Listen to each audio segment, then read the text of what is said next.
Shalom, shalom. It's the brother Kadash. I want to start off by giving all praises to Yahweh Bahashem, Yahweh Shai Bahashem, Rekakadash. Double honors to the apostles and the elders. Peace, blessings, and honors to all the brothers in this truth. So this is a picture that my daughter made for me, and it's kind of like a testimony. But I wanted to make a video, to edify on it. The interpretation that I got of this, and what it mean to me. I guess I'm just making the video, to leave it as like to document it, pretty much of some of the things in the spirit that brothers see on a day-to-day basis. And you can't just overlook these things to be small things. She painted this, and it took her a day. It took her some time to paint it, right?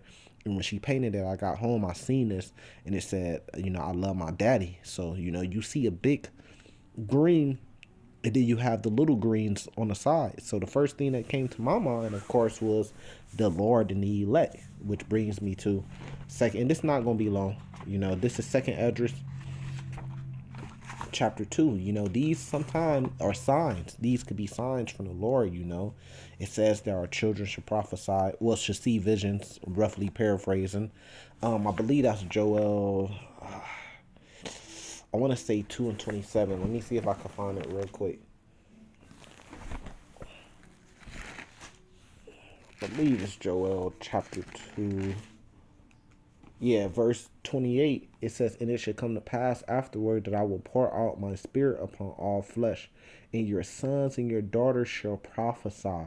Your old man shall dream dreams, and your young man shall see visions." So I'm taking this almost as if to say my daughter, the spirit was on her to draw this painting. She could have drew anything in the world, but she drew this painting like this, and the spirit was on her.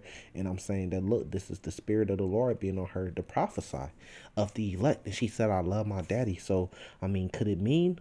Well, that's what we're praying for, and that's what we're hoping for. That's why we're the hopeful elect. I hope that I can make it to be the elect. That's my number one goal in this truth. This is Second Esdras chapter 2, because when you be the elect, then you did everything else too. You pleased the Lord. Now, Second Esdras chapter 2, this was the first thing that came to my mind when I seen it, starting at verse 42. "I, Ezra, saw upon the Mount Sion a great people who I could not number, and they all praised the Lord with songs. And in the midst of them there was a young man of high stature, taller than all the rest." That's the spiritual part. Because as you see, the green in the middle is the tall one. That's taller than all the rest of them. I'm taking that to be a symbol for Yahweh Shai. It says, "Upon every one of their heads he set a crown."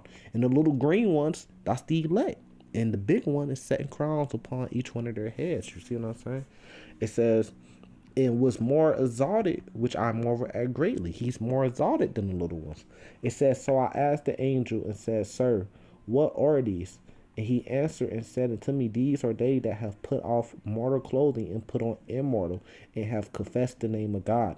Now are they crowned and receive palms. Then I said to the angel, What young person is that crowneth them, and giveth them palms in their hands? So he answered and said to me, It is the Son of God, who they have confessed in the world, which is Yahweh Shai, the Son of Yahweh. Then began I greatly to command them that stood so stiffly for the name of the Lord. Then the angel said unto me, Go thy way and tell thy people what manner of things and how great wonders of the Lord thy God thou hast seen."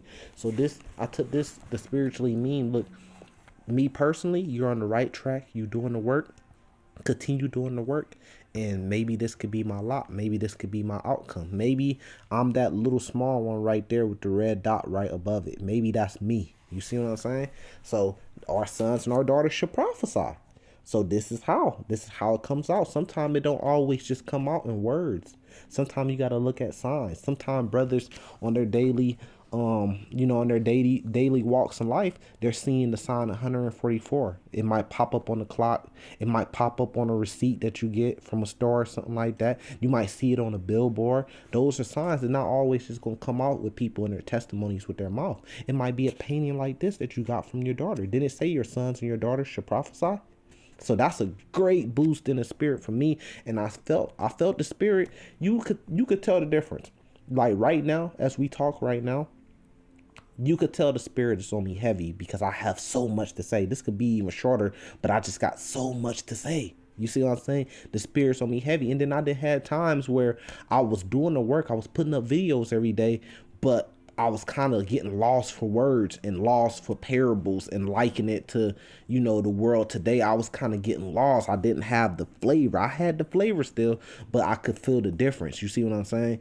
To now, it feel like I'm getting that flavor back even stronger. And there is ups and downs, and things like this is a part of that oil that keeps your candle lit. Matthew chapter 25, So let's leave it off right here. Revelation chapter 7.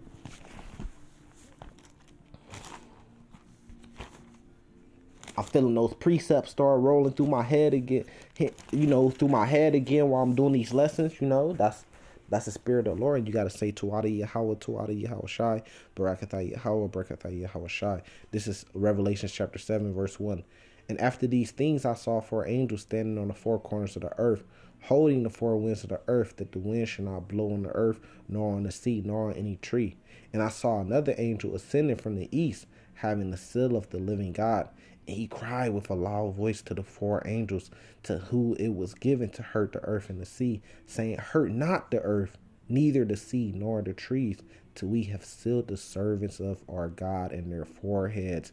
And I heard the number of them which were sealed, and there were sealed 144,000 of all tribes of the children of Israel. And that's my personal goal. That's my number one personal goal, is to be a part of the elect, but even more, the 144 elect, That's what I'm shooting for, praying for. Revelation chapter 15, verse 1. And I saw another sign in heaven, great and marvelous, 7 angels having the 7 last plagues, for in them is filled up the wrath of God. And I saw as there were a sea of glass mingled with fire, and them that had gotten the victory over the beast, and over his image, and over his mark, and over the number of his name, standing on the sea of glass, having the harps of God. And they sing the song of Moses, the servant of God, and the song of the Lamb, saying, Great and marvelous are thy works, Lord God Almighty. Just and true are thy ways, thou King of the saints. Why? Because the elect is going to be with the Lord, just like we just read in what was that, second Ezra chapter 2, just like we just read. And I mean right here, First Thessalonians chapter 4, verse 17. Then they which are alive and remain should be caught up together with them in the clouds. We're going to be translated up the same way Elijah was in 2 Kings chapter 2, or the same way that the Lord went up into a chariot, into a cloud in Acts chapter 1. It says, should be caught up together with them in the clouds to meet the Lord in the air, and so shall we ever be with the Lord. With that, I'm going to say salvation to the elect. Shalom.